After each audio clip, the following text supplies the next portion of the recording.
This may be one of the most powerful, needful Bible studies or scriptures that have ever happened in your life. We're going to talk about Proverbs 3.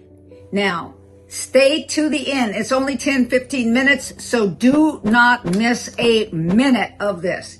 It will change your life. I'm going to give you some information that may be different than what it is that you've heard, but I'm going to go from the Bible and I'm going to use what the Bible has said about it. Why am I doing this? It's so that your life can be the life that God has planned for you rather than the life maybe that you have planned, and opening up things for you that maybe you could not see. So in the very beginning, it says, my son. This is talking about those that are born from above, that are born again. Now, later we're going to talk about the difference between the church and the kingdom of God, because everybody that's in the church is not in the kingdom.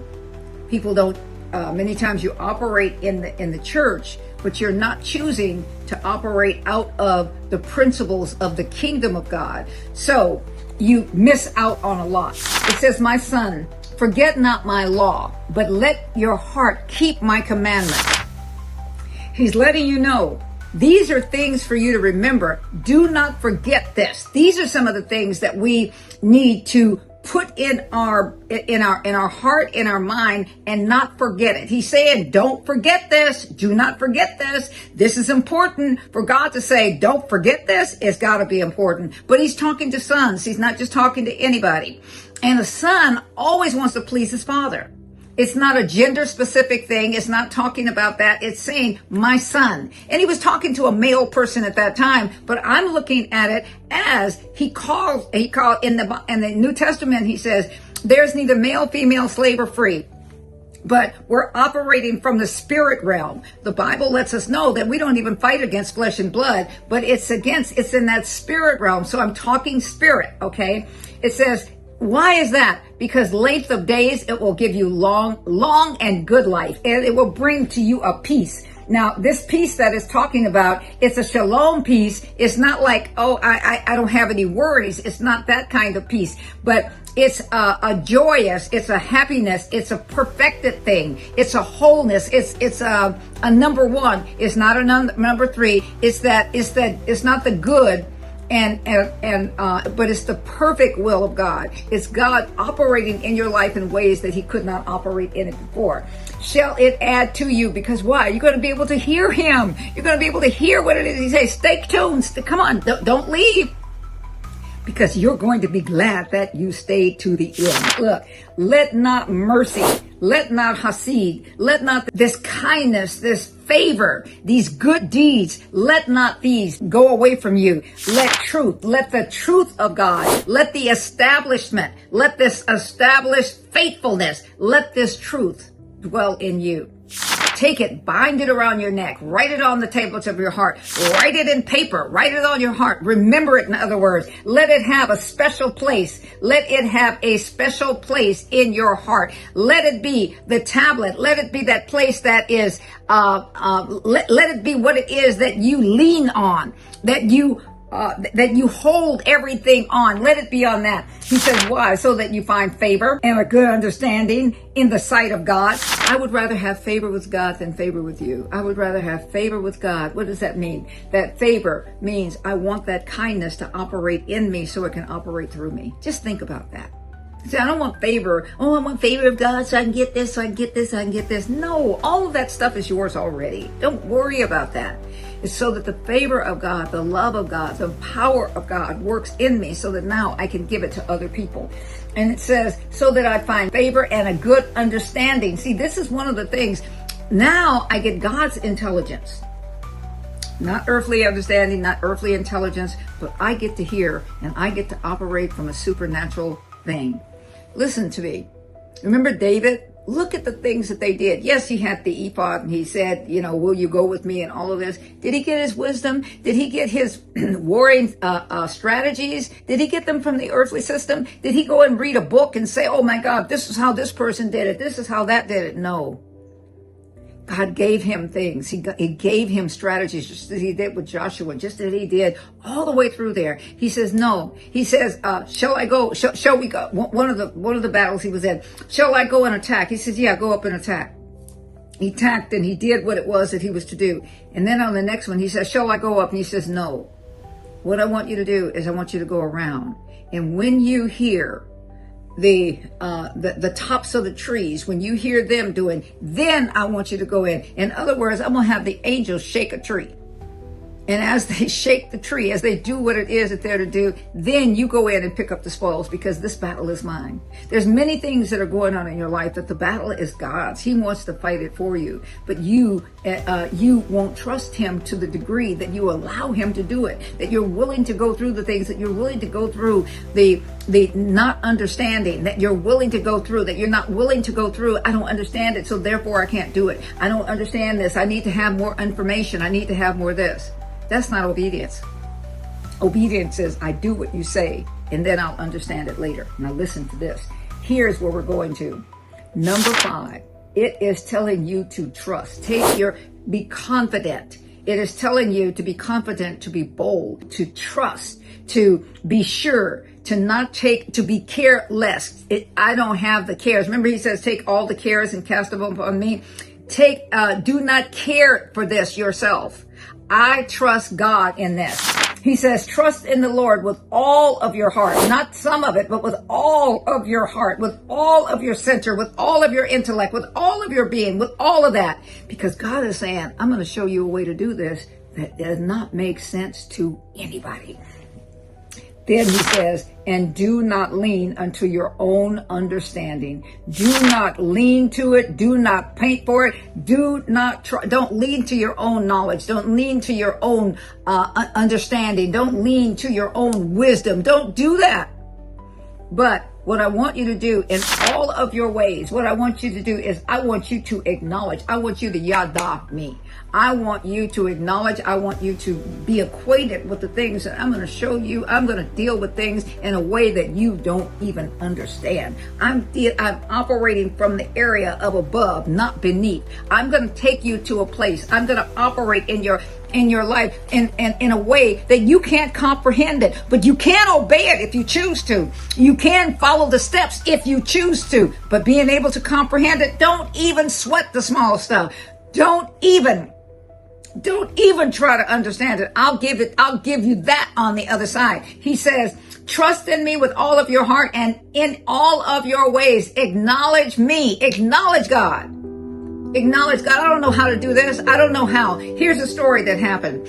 When there's a property where the ministry does work and all of this, and we had done a lease option. And so the money had been put down. God gave me the money, and put the money down. It was only about $170,000 or something like that. And I looked at it. He put it in my head. Look at it like this. Look at that as a down payment. I looked at it as a down payment. Okay, lease option, which means that if I had not come up with the rest of it, then that $170,000 would be gone. I had no problem with it. People were saying, oh, that is stupid. You should have put down less. You shouldn't have done this. You shouldn't have done this. I knew what I had heard from God. And then he supplied the money in the first place, okay? So it was a 3-year, actually, it was supposed to be a 3-year lease option. And then the guy said, well, it can't be a whole 3 years. It's got to be 2 years and so many months, 6 months or 8 months or something like that. I don't even remember. I said, no problem, no problem. I had no problem with it. I had no sweat. I had no fear at all. Okay? Because I was trusting in the Lord with all of my heart, and I was not leaning to my own understanding. This month in April would have been the time that I would have had to buy the property or not. In December, he handed me the rest of the $560,000. $560,000 so that the property was paid off in cash. God did it. Because I trusted in him with all of my heart, and I leaned not to my own understanding. But in all of these ways, I acknowledge that God said this. This is what it is, and God said this is what it is, and God has promised. These are principles in the Word of God. They will work for you. They work for me. God is no respecter of person, but he is a respecter of his principles. And Nobody can get the credit for buying the property but him. He wants to do marvelous things in your life. He wants to do things that shows forth that it's him that's doing it. Not, oh God, I did this and I did this and I did this and oh, I'll give God the credit. No. I asked no one for anything. I did not ask anybody. I didn't raise $1. I didn't go on GoFundMe. I didn't go on any of that. What it is that I trusted in him to follow his direction, which none of them made any sense to me. I'm a real estate broker. I'm a doctor in psychology, not licensed by the state of California on purpose. But I am a real estate broker and have been for a long time. I know if I had not have exercised that option, then that $170,000 would have been gone. But I trusted God. I trusted who it is that he is. And he is telling you the same thing. He is telling you. There are ways that I want to operate in you, but you're not trusting me. You want to understand them before you do it. No, that's not obedience, and that's no faith, and that's no trust. Faith is now. Now faith is the substance of things hoped for, but the evidence of things not seen. If I already know how it's going to work, I don't need any faith. I don't need to trust God. I can go ahead and do it. But now is a day that we're in that he wants us. Do you mean that I'm supposed to not use any of my intellect? No, I do what it is that I go so far. And I said, okay, Lord, I've gone as far as what it is that I know. Now, what do you want me to do next? See, it's all of these steps. It's all of these steps. Maybe he's not calling you to do it that way. But the miracles and the signs and the wonders and the different things that are happening, he is not doing things the very same way that they were done before. It's not an offering that you need to send. Oh my God, I tithed. I did this. I did this. I did this. No, I ain't giving you all of that. That ain't about what it is. It's God desiring to do. But he's saying, trust in the Lord. Trust in the owner. He owns it all. The earth is the Lord's and the fullness thereof, and everything and everybody belongs to him. He says, trust me. Trust me in all that you do. Don't try and figure it out on your own. Ask me, and I will lead and guide and direct you. He says, trust in the Lord with all of your heart and lean not to your own understanding. I'm not going to even lean a little bit to my own understanding. When it is that he tells me to do something, if he tells me to go and dig a ditch, I'm going to go and dig that ditch. Why? Well, don't you want to know why? I'll find out why after I dig the ditch. Okay.